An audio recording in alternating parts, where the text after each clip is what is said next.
আসসালামু আলাইকুম। স্বাগতম healthy life with doctor Afnan চ্যানেলে। আপনি কি ভ্রমণে গেলেই পেটের সমস্যায় ভোগেন? ডায়রিয়া, গ্যাস, পেট ব্যথা? তাহলে আজকের ভিডিওটি আপনার জন্য খুবই গুরুত্বপূর্ণ। ভিডিও শুরু করার আগে চ্যানেলটি সাবস্ক্রাইব করতে ভুলবেন না। ভ্রমণে গেলে আমরা প্রায় বাইরের খাবার খাই, নতুন জায়গার পানি খাই, রুটিন এলোমেলো হয়ে যায়। আর এই কারণে শুরু হয়ে যায় ডায়রিয়া, গ্যাস্ট্রিক বা ফুড পয়জনিংয়ের মতো সমস্যা সমূহ। কেন এই সকল সমস্যা হতে পারে আপনার সাথে? নতুন ব্যাকটেরিয়ার সাথে শরীর অভ্যস্ত না, অপরিষ্কার খাবার অনেক সময় এই সকল রোগের কারণ হতে পারে, এবং সেই সাথে দূষিত পানি, ফলে ডাইজেস্টিভ সিস্টেম ডিস্টার্ব হয়ে যেতে পারে। এর 5টি সহজ সমাধান আছে। যেমন, সবসময় নিরাপদ পানি পান করুন। বোতলজাত বা ফোটানো পানি, অপরিচিত পানি এড়িয়ে চলুন। হালকা ও নিরাপদ খাবার খান, অর্থাৎ কম তেলযুক্ত খাবার, সহজপাচ্য খাবার, রাস্তার খোলা খাবার এড়িয়ে চলুন। হাত পরিষ্কার রাখুন, খাবারের আগে ও পরে হাত ধুয়ে নিন, এতে ইনফেকশন কমে যায়।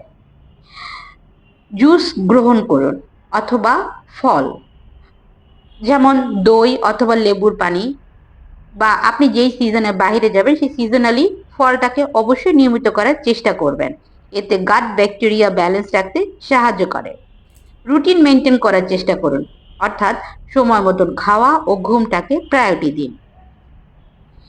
এই সাথে আপনাকে হোমিওপ্যাথি কিভাবে সাহায্য করতে পারে? ভ্রমণে যারা পেটের সমস্যায় ভোগেন, হোমিওপ্যাথিতে ডায়রিয়া কমাতে সাহায্য করে, গ্যাস ও পেট ব্যথা নিয়ন্ত্রণ করে, হজম শক্তি ঠিক রাখতে সহায়তা করে। অবশ্যই সঠিক চিকিৎসকের পরামর্শ নিন।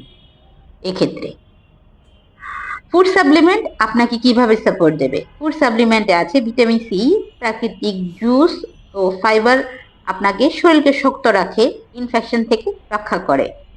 তবে অবশ্যই খেয়াল রাখবেন, যদি ডায়রিয়া বেশি হয়ে যায়, জ্বর বা বমি হলে, শরীর দুর্বল হয়ে গেলে দ্রুত যেখানেই থাকুন না কেন ডাক্তারের পরামর্শ নিতে ভুল করবেন না।